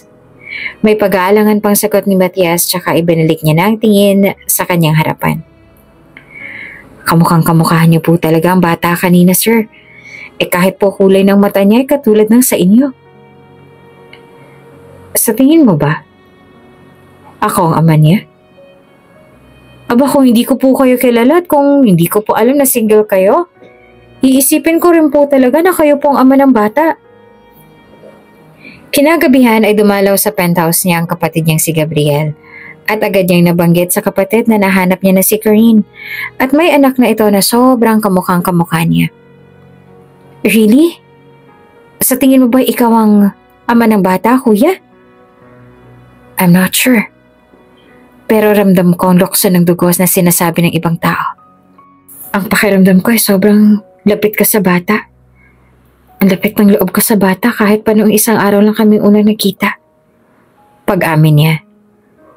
Why don't you ask Corinne, kuya? Tanging siya lang naman na makakapagbigay ng sagot sa mga tanong mo na yan. And what if she said no? That's okay. Ang mahalaga ay nabigyan na ng sagot ang mga tanong mo. At saka kung sakaling man na totoo ang iniisip mo na may iba na siya at nakalimutan niya ng pagmamahal niya sa'yo, at least may reason ka na para makalimutan ng pagmamahal mo sa kanya at hindi na rin mag-guilty kung ibabaling mo man sa ibang babae o tao ang pag-ibig mo, diba? Tinapik pa ni Gabriel ang balikat niya. Wala namang masama kung yun ang mangyari, kuya. At least naging malinaw sa'yo ang lahat. Sinunod niya kung ano man ang naging payo sa kanya ng kapatid. Ngunit bago iyon ay nag-decide muna siya na ipa-background check muna si Corinne. O ngayon ay si Natalie Faustina na. Kaya pala nahirapan tayo na mahanap siya dahil nagpalit siya ng pagkakakilanlan. At tila tinulungan din siya ng kaibigan kasintahan niyang si Sean. Sabi ni Gabriel habang tinitingnan ang mga personal information ni Corinne. Ang Sean na yon pala ang may-ari ng airport. Hindi naman nasabi dito kung ano ang pangalan ng ama ng anak niya. Mukhang single mother nga siya. So kung tama ang hinala mo, baka nga ikaw ang ama ng bata. Pero hindi naman kita pinapaasa, kuya. Nagsasabi lang ako ng iniisip ko at sinusubukan ko rin na i-connect ang mga dots. At medyo tugma naman lahat. Matapos ang background research niya kay Corinne o ngayon ay si Natalie na, muli siyang bumalik sa airport kung saan ito nagtatrabaho dahil gusto niya ulit itong makita. Sir Mathias, bumalik po kayo! Masaya na sabi ni Clyde nang makita siya nito. Dito po ba kayo kasi kakausapin niyo ulit ang mama ko? Oo sana. Busy ba siya ngayon? Opo, may pinapagawa pa po sa kanyang isa pa po niyang boss. Kaya nga po ako nandito ulit. Pero mamaya po, babalik na rin po yun si mama. Paliwanag nito tsaka umusog sa kinauupuan. Maupo po muna kayo, sir. Tayo na lang po muna mag-usap habang wala pa po ang mama ko. Napangiti naman si Matias at naupo na nga siya sa tabi ng bata na pinaghinalaan niyang anak niya. Bakit pala lagi ka andito sa airport? Hindi ka pa ba nag-aaral? Nag-aaral po ako. Mag-grade 3 na po ako ngayong pasukan. Bakasyon po kasi namin ngayon tsaka wala pong bantay sa akin sa bahay dahil umuwi po muna sa probinsya nagbabantay sa akin pag nasa trabaho po si mama. Kaya andito po muna ako. Payag naman po si Tito Sean na dito po muna ako kasi hindi naman po ako makulit. Madaldal ang batang ito at gusto niyang ugali at pagiging madaldal nito. Ang Tito Sean mo ba? Boyfriend ang mama mo? Ay hindi po, kaibigan po yan ni mama. Ayaw po ni mama mag-boyfriend. Why? Wala sa sariling tanong ni Matias. Sabi po ni mama, inaantay niya raw po ang papa ko. Bago raw po kasi sila naghiwalay noon ay nag-promise po sa kanyang papa ko na hahanapin siya nito. Sumikip naman ang dibdib niya dahil sa sinabi ni Clyde. Naaalala niya ang pangako niya noong kay Corinne, noong araw na sinalakay ang kampo nila ng mga rebelde. Kung sakaling makaalis ako dito ng buhay, hahanapin kita, Corinne. Muli tayo magsasama.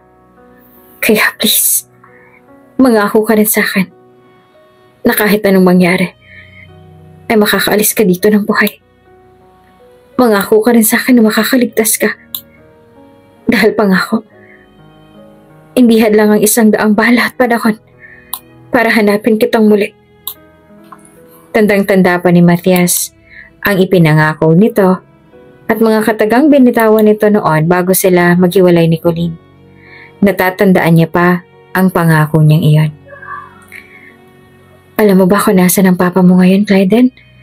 Tanong niya ulit sa bata.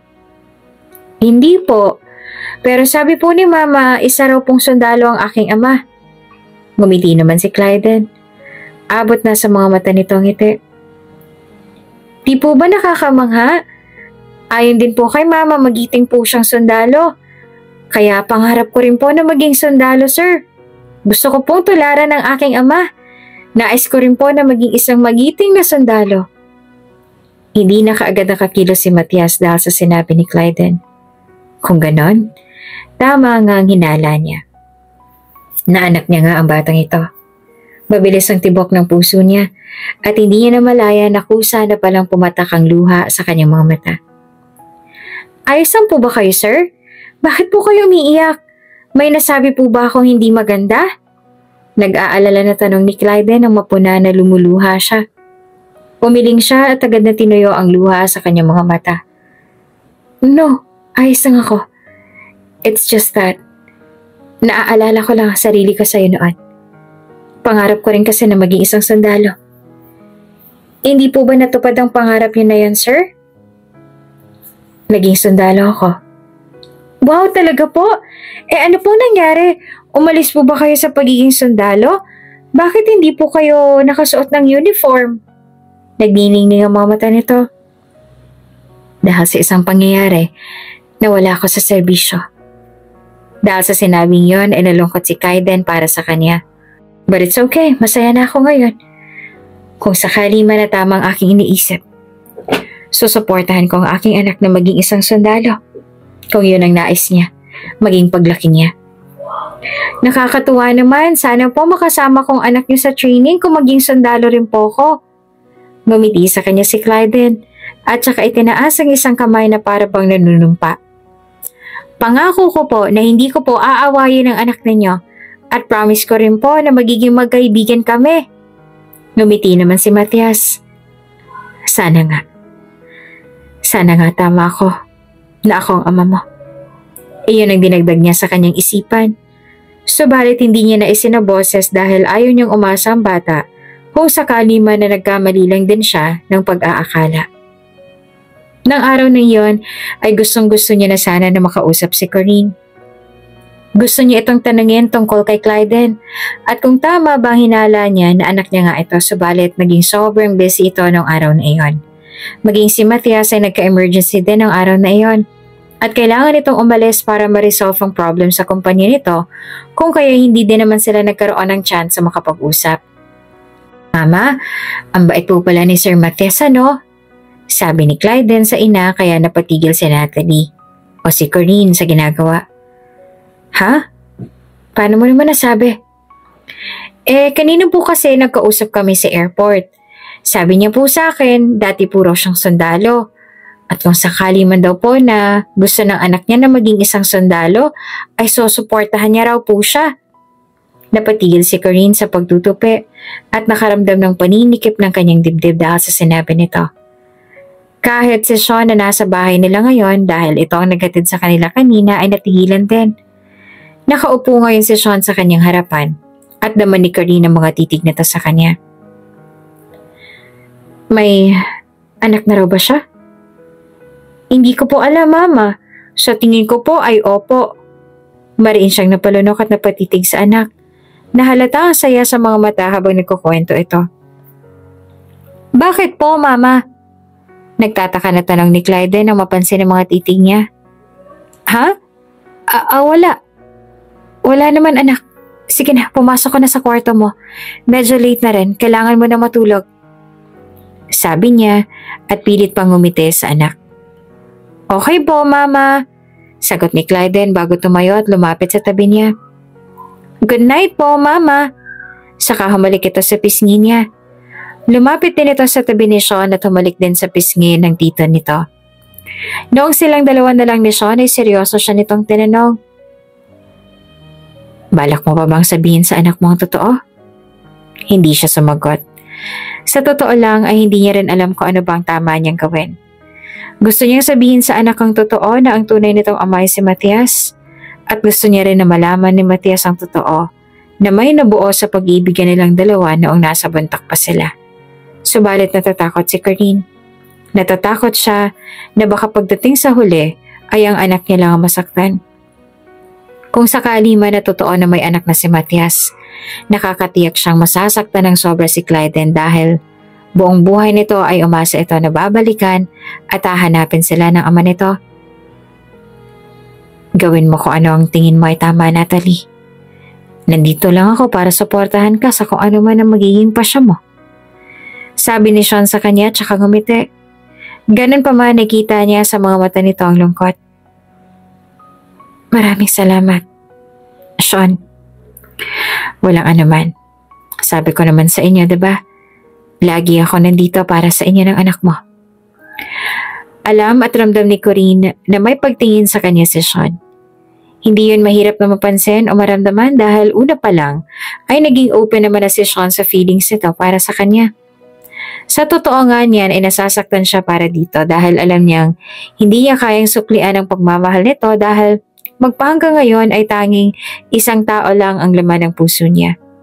Batid niya rin na nasasaktan niya si Sean subalit wala siyang magawa dahil sadyang hindi niya mapilit ang kanyang sarili na ibigin nito lalo na ngayon na nagbalik na si Matthias at muli na namang nag-cruise ang landas nilang dalawa.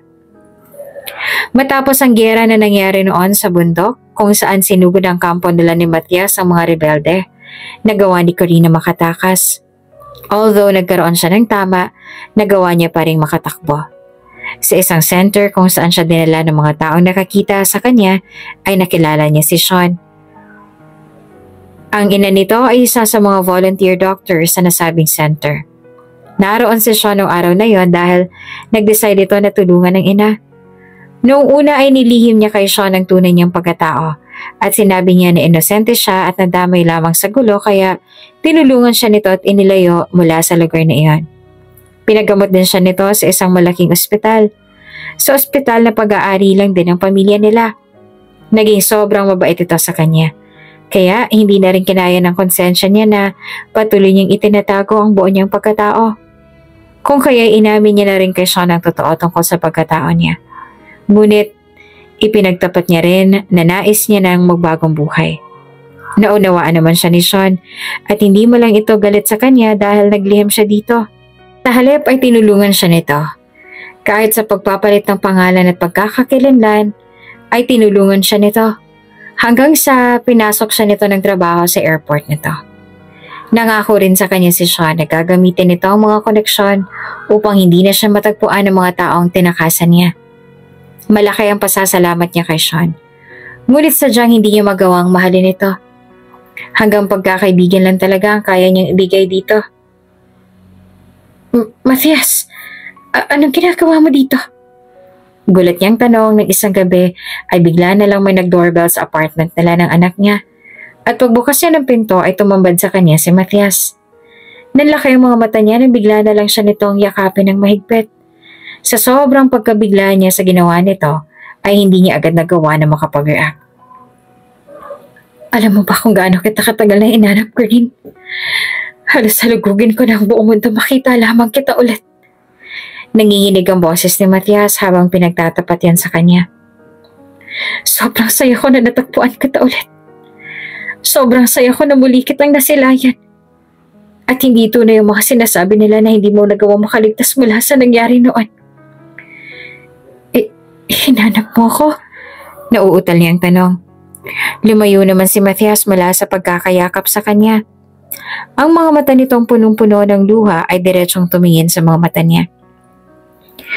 Walang araw na hindi kita hinanap, Corinne.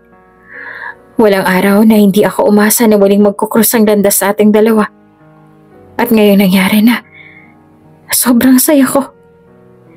Inabot nito ang mukha niya at masuyong hinaplos. Kasama na ulit kita. Tuluyan ang bumagsak ang luha sa pisngi niya. Akala ko'y kinalimutan mo na ako. Hindi kita makakalimutan ko rin. Mahal na mahal kita. Hanggang ngayon ay mahal na mahal pa rin kita. At walang kahit anong nagbago sa pag-ibig ko sa'yo. Nag-iisa ka pa rin sa puso ko. Nangako rin ako sa'yo noon na kahit anong mangyari, hahanapin kita. Nangako ako sa'yo na muli tayo magkakasama. Patuloy sa pag-agos ang luha niya na kahit pa pinunasan na yun ni Matthias, ay hindi pa rin maubos-ubos na para bang tubig sa talon na walang katapusan. Mahal din kita, Matthias. Mahabang panahon ako naghintay na muli mo akong balikan. Kami ng anak natin. Kung ganun ay tama nga ako nang iniisip na anak ko siya. Anak natin si Clyden? Tanong ni Matthias na tila hindi pa rin makapaniwala. Mariin siyang napalunok tsaka tumango. Oo, anak mo siya. May nabuo sa nangyari sa atin at yun ay si Clyden. Totoo po ba na siya ang aking papa, mama? Biglang nagsalita ang umiiyak na si Clyde na pareho nilang hindi napansin na nasa pinto na pala at nakikinig pala sa usapan nila. Totoo po bang si Sir Matias ang aking ama, Mama? Siya po bang papa ko? Oo anak, siyang iyong ama. Nangangatal pa rin ang boses niya. Hindi naman makapaniwala habang nakatingin si Clyde sa ama na yumuko at saka binuka ang braso para yakapin ang anak. Hindi naman nag-aksaya ng sandali si Clyde at agad itong tumakbo palapit sa ama para yakapin ito ng mahigpit. Papa! Umiiyak na sabi ni Clyde habang mahigpit pa rin na nakayakap sa ama nito. Masaya po ako na makakasama ko na po kayo, Papa. Masaya po ako na binalikan niyo po kami ni Mama. Masaya rin ang Papa na nakita ko kayo ulit. Hinalikan ni Matias ang noon ng anak at wala pa ring tigil sa pag-agos ang luha sa mga mata nito. Napakasaya ko na ako ang iyong ama. Napahikbi pa si Clyde at lumayo sa ama. Hindi niyo na po ba kami iiwan ulit ni Mama, Papa? Hindi na anak. Kahit kailan na hindi na tayo magkakahiwalay. Kahit anong mangyari, ay mananatili ako sa tabi ninyong dalawa. Hindi na ako aalis. Iyon ang pangako ni Matias sa kanilang anak. Lumapit na rin si Corinne sa mag-ina niya at yumakap din sa kanilang dalawa. Napakasaya niya at nabigyan sila ng pagkakataon na muling mabuo ang pamilya nila. Napakasaya niya at muli silang natagpuan ni Matias. Masaya rin siya na hanggang ngayon ay walang nagbago sa pagmamahalan nila, sa halip ay mas lalo lang yun na tumibay. Sa mahabang panahon na sila ay nagkawalay at muling pinagtagpo ng tadhana, mas lalo nang lumalim ang pagmamahalan nila. Masaya at mainit ang naging pagtanggap sa kanila ng mga magulang ni Matias noong ipinakilala na sila ni Matias sa mga ito.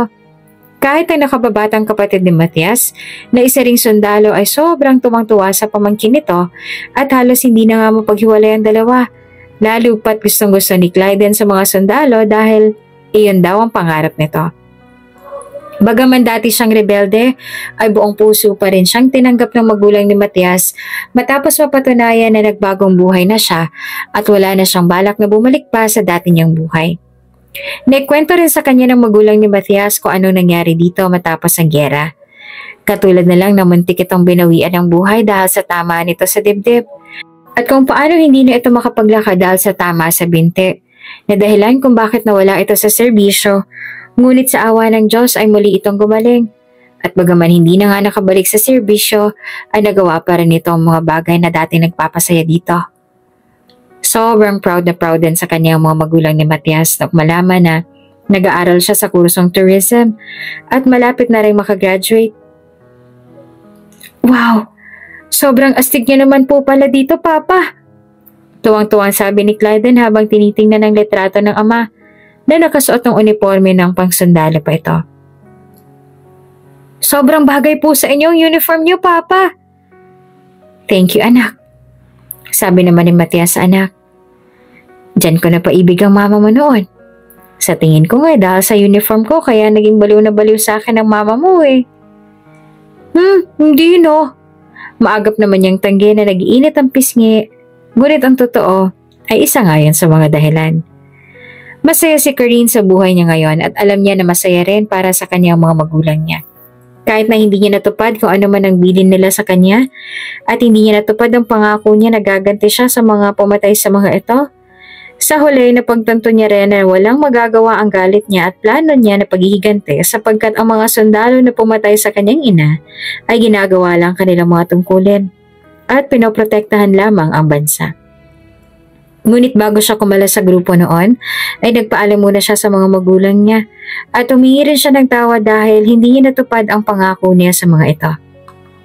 Isang taon lamang mula nang muli silang mahanap ni Matias, nagpakasal sila at muling nagbunga ang kanilang pagmamahalan at tila masiga pa nga ang kanilang prinsesa sa kuya nito. Si Sean naman ay nakatagpo na rin ng tunay na pag-ibig. Ikinasal din ito pagkalipas ng ilang taon sa kaibigan ni Corinne na isa namang flight attendant. Mama! Papa! Baby Devi! Sundalo na ako! Masayang sabi sa kanila ni Clyde na ngayon ay isa nang ganap na sundalo. Yay! Congrats po, kuya! Masayang sabi naman ni Devi sa kuya nito. at saka niyakap ito ng mahigpit. Kasabay ng pagyakap nito sa kuya nito ay ang pagkuha naman ito ng suot na sombrero at ito ang nagsuot. Congratulations anak! Badi naman ni Matias sa anak at niyakap din ito. Yumakap din si Corinne. O si Natalie, dahil ito na ang pangalan na ginagamit nito at binati rin ng kanilang anak. Second Lieutenant Clyden Govan. Grabe, napakagwapo naman pakinggan. Bagay na bagay sa akin. Nagyayabang na sabi ni Clyden. Gwapo na nga ako. Gwapo pang pakinggan ng pangalan at rangko. Mahinang natawa sila sa kanilang anak at sinang-ayunan din ang sinabi nito. Oo naman anak. Bagay na bagay sa'yo, mas lalo kang gumwapo. Wika ni Natalie at ang kanilang bunso naman ay ng asar na nag-iyo kaya inasar din ito ng kuya nito. Mama, si kuya, inaasar ako. Sumbong naman ni Natalie kaya mas lalo lang din itong inasar ni Clyden. Pasama tuloy ng pasama ang timpla ng mukha ni Natalie pero nung nilambing ito ng kuya nito, umayos na ulit ang mood. We're going to celebrate. Saan mo gustong kumain, Clyden, anak? Tanong ni Matias sa anak. Kuya, sabihin mo dun sa paborito kong French restaurant tayo kumain ngayon. Masarap dun. Di ba nagustuhan mo yung tinake out ko sa'yo ng isang linggo? Sige na, kuya. Dun na lang tayo kumain. Mangungumbinsi ni Natalie sa kuya nito. Sige. Sumagot si Clyden kaya lumapad ang ngiti ni Natalie at nagbunye. Pa, dun na lang tayo sa paborito kong Italian restaurant. Masarap pang food doon, tsaka mabait din ang chef nila. Nagustuhan nga rin ni Mama ang dala kong take-out nun eh. Kuya naman, ang daya mo naman eh. Sabi mo dun tayo sa paborito kong French restaurant. Nakakainis ka naman. Nag-oo ka na kanina eh. Reklamo pa ni Devi. Aba, ako naman na magse-celebrate kaya akong pipili kung saan tayo kakain. Naroon pa rin ang pang-aasar na tono ng boses ni Clyden. Kaya mabuti pa ayusin mo muna ang pag-aaral mo para may award ka na. Ikaw naman ang mamimili sa celebration mo. Hindi yung palagi ka nalang kulelat.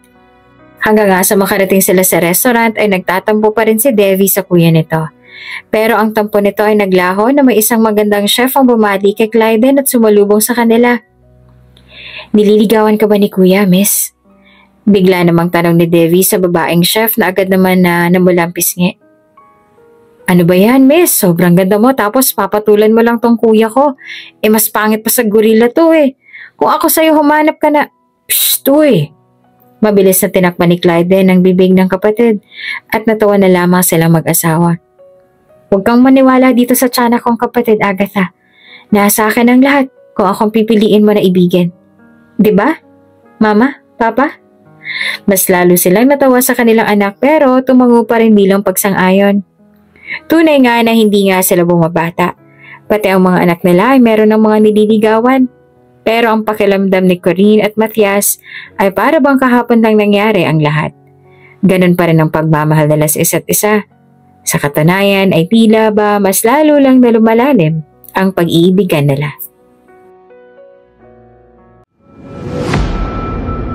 Kung bago ka pa lang sa channel na ito, Ate Jane TV, huwag kalimutang pindutin ang notification bell and subscribe button. Sana po hindi naman malaking abala sa inyo ang pagpindot ng subscribe button dahil ang kapalit po nito ay ang pagsuporta para makapag-produce ng mga libreng stories sa mga channels ni Ate Jane. Maraming salamat!